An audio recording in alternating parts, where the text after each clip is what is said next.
Un mariage surprise, un acheteur emblématique d'affaires conclu révèle qu'il a épousé sa compagne, la veille de la Saint-Valentin. Ce vendredi 14 février, un acheteur d'affaires conclu a révélé sur Instagram qu'il avait épousé sa compagne de longue date dans des circonstances très particulières. Depuis sa création, à la fin du mois d'août 2017, Affaires conclues accueille régulièrement de nouveaux acheteurs pour tenter d'acquérir les objets présentés par les candidats. Si certains visages bien connus de l'émission l'ont quitté, à l'image de Julien Cohen ou de Pierre-Jean Chalençon, de nouveaux acteurs intègrent régulièrement la très convoitée salle des ventes du programme. Sébastien Delcamp est apparu dans l'émission de France 2 pour la première fois en 2023, lors d'un prix exceptionnel du programme, avant de devenir l'un de ses intervenants réguliers. Sébastien Delcamp, acheteur régulier d'affaires conclues, a épousé sa compagne Bernie.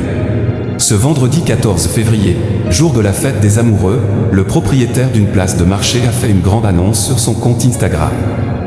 L'homme de 45 ans a épousé sa compagne Bernie.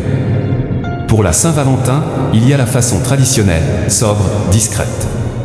Et à l'autre. Un mariage surprise la veille de la fête des amoureux? Oui, ai-je dit. Nous souhaitons de tout cœur une merveilleuse fête de la Saint-Valentin à tous les amoureux, a-t-il écrit en légende d'une photo de son union.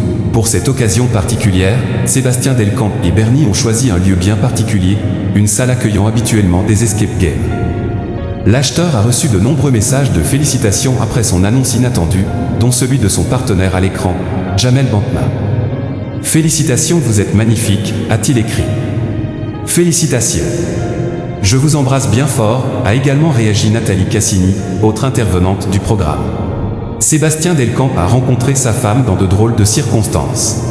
L'épouse de Sébastien Delcamp partage sa passion pour les objets et en particulier pour les cartes postales anciennes.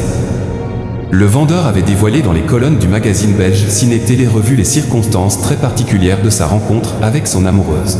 « Je fais du karaoké en ligne sur l'application Smule. C'est d'ailleurs de cette façon-là que j'ai rencontré ma compagne. À ce moment-là, elle se trouvait en Nouvelle-Calédonie, à 22 000 km de la Belgique, avait-il raconté.